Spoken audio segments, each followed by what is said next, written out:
E aí, pessoal do YouTube, sejam bem-vindos a mais um vídeo desse canalesco capivaroso. E no vídeo prepara o teu coração que, claro, a treta, ela não tem fim. Magnus Carlsen contra Hans Niemann se enfrentaram aí no Speed Chess Championship.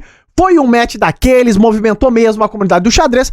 Todo mundo queria ver esse confronto. E claro que logo depois desse evento, tivemos os pronunciamentos ransnímicos. Vamos ver no detalhe o que ele falou. Uma das primeiras questões que colocaram pro Hans, logo depois desse confronto dele com Magnus, dele com Nakamura também, foi qual foram as percepções do Hans em relação a jogar com esses jogadores de elite. Olha o que disse Hans. I think their main strength is of course experience and dominating for so long. You could just tell that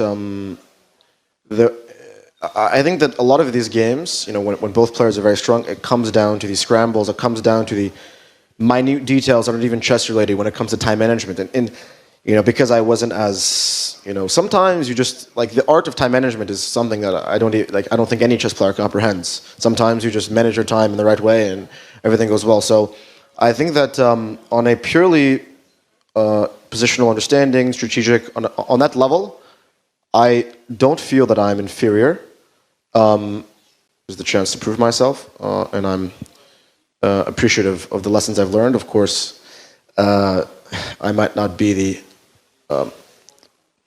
most respectful person, but I would hope that you appreciate what has been done to me, and I think it's time to leave that in the past and let the chess speak for itself.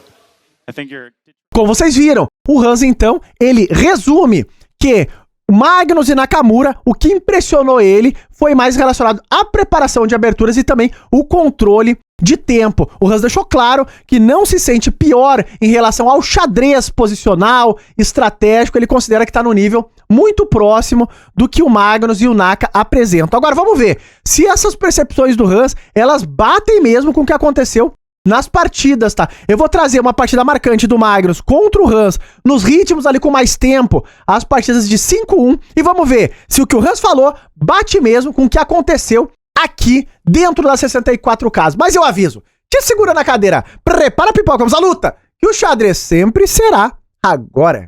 Então, pessoal, aqui estamos nós, e de brancas vinha Magnus Carlsen contra Hans Niemann, no que os gringos chamam de o match do século. O Magnus largou, olha lá o que ele jogou, uma Larsen. Então aqui já entra as primeiras dúvidas. O Magnus aqui, o que ele tá dizendo na entrelinha? Que ele não quer uma disputa teórica de aberturas, ele tá querendo jogar xadrez. Então isso já fica claro no primeiro lance, porque se tu quisesse uma disputa teórica, tu jogaria um gambito da dama, jogaria um peão do rei, um peão dama, uma siciliana, qualquer coisa nesse sentido. Mas não, o Magnus joga aqui uma subabertura, ó lá, B3, que é o ataque Larsen. Não é ruim, mas também não é as mil maravilhas. Ele vai chamando pro xadrez. O Hans Niemann, nesse momento, ó lá, ele segue ganhando espaço no centro, segue normal a abertura, vejam lá. Passam as peças pro jogo de maneira natural. O Magnus é fianqueteiro, prepara o fianqueto no flanco do rei também. O Niemann passa o cavalo pro jogo, fianqueto, H6, e vamos chegar nos momentos mais importantes dessa partida, porque o Magnus vai arriscar e muito nesse jogo, como vocês vão ver. O Magnus jogou D3 para passar o cavalo também. Ele quer jogar com a formação de C4, bispo E7, cavalo D2, rock and roll natural.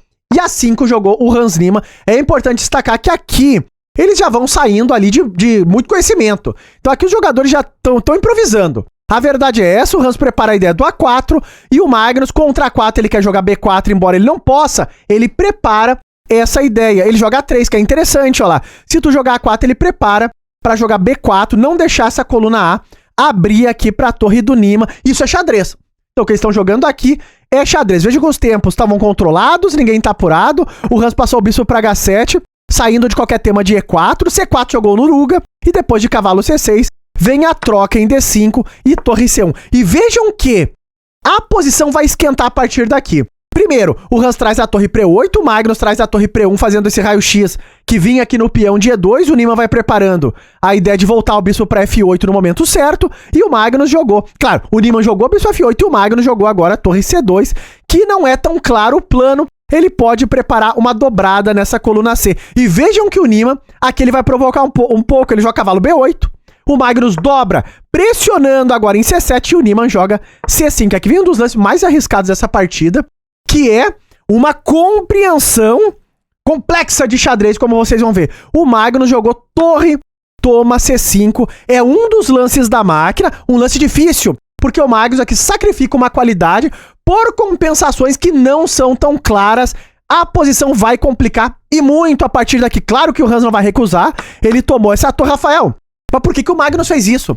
Quais são as compensações dele? Vejam que o Magnus aqui isola o peão de D5 das pretas, só isso não é suficiente para compensar nada desse sacrifício, mas somando tudo, vai ter a compensação lá. Peão isolado, o Magnus tem o par de bispos e ele tem também a perspectiva do domínio dessa coluna C. Então, a posição é complicada, ele pode ter a ideia também de jogar dama D4 e essa diagonal aberta para esse bispo de B2 é terrível. Então, são compensações, como vocês veem, de difícil compreensão. Chamou o Niemann pro xadrez, a verdade é essa mesmo. O cavalo D7 jogou o Niemann, ganhou um tempo na dama e vejam como a posição vai complicar. O Magnus passou a dama para B5, torre E6, fino lance do Hans Niemann, com a ideia de passar a torre para B6 e ficar de olho em B3. O Magnus jogou bispo H3, dando um totó e provocando o torre B6 e depois de dama A4 e cavalo C5. Cuidado, porque aqui o Magnus sai desse ataque e o Niemann recupera o peão. E é importante destacar que nesse momento as máquinas dão vantagem para as pretas aqui.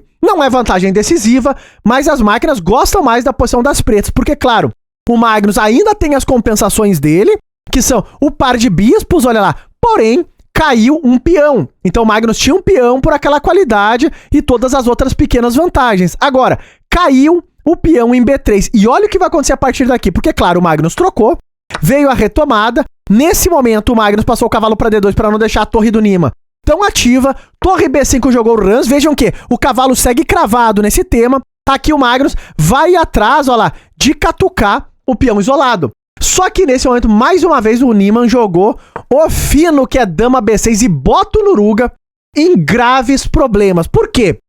Ele propõe a troca das damas de maneira irrecusável.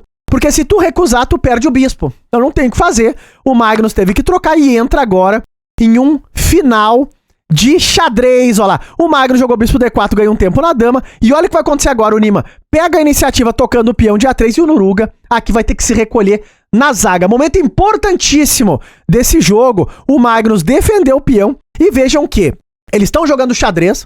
Não foi uma abertura teórica. Pelo contrário, uma subabertura, e nesse momento o tempo dos dois jogadores é igualado. É uma diferença pequeníssima de tempo, só que nessa posição, com o tempo no relógio, jogando xadrez mesmo, o Niemann aqui cometeu um erro grave, que foi o lance B5. Então a gente vai entender o que pode ter acontecido aqui. Claro que a partir daqui o Niemann vai se apertar mesmo no tempo, mas não foi o causador da derrota. Vejam lá, porque o erro B5 é um erro enxadrístico. Vejam lá, é um erro tático aqui que o Niemann acabou furando. Vejam que o lance fino, segundo as máquinas, é torre B5. Mas o Niemann jogou B5 disparando o peão. E qual o problema desse lance? O Magnus mostrou lá que é cavalo D2. E vejam que agora a torre em B3 ela tá trancada.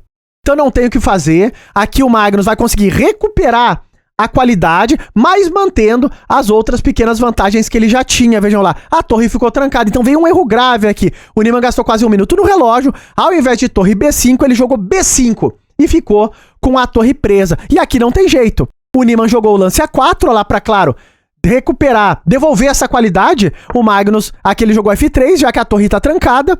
Foi jogado então cavalo E8 manobrando e agora sim o Magnus pega a qualidade de volta, quebrando a estrutura. E as pequenas vantagens se mantiveram, vejam lá. As pretas ainda têm um peão isolado, o Magnus ainda tem o par de bispos, só que agora tem mais 2 peões isolados também na coluna B e aqui a posição complica muito. O Niemann se apertou no relógio, mas não foi o causador do erro. O erro ele veio ali de forma enxadrística mesmo. Vejam que o Magnus, aqui ele joga a torre B1, ele vem atrás desse peão. O Niemann tomou em A3 e a ideia do Magnus é que agora ele joga rei F2, manda o rei pra cima. Em algum momento ele vai tirar essa torre daqui, vai tomar B3, vai pressionar em B5 também. O Niemann aqui passou o cavalo para C7 segurando a pionada toda. Torre C1 jogou no Nuruga, trazendo a torre para uma posição mais ativa na coluna. Ganha um tempo no cavalo e depois de torre A2 é um momento importante. Porque se tu tomar aqui em C7, a ideia do Niemann agressiva é simplesmente tomar em D3, olha, ele joga no tema da cravada, daqui a pouco tá chegando B2, B1, e a posição se complicaria muito pro Magnus.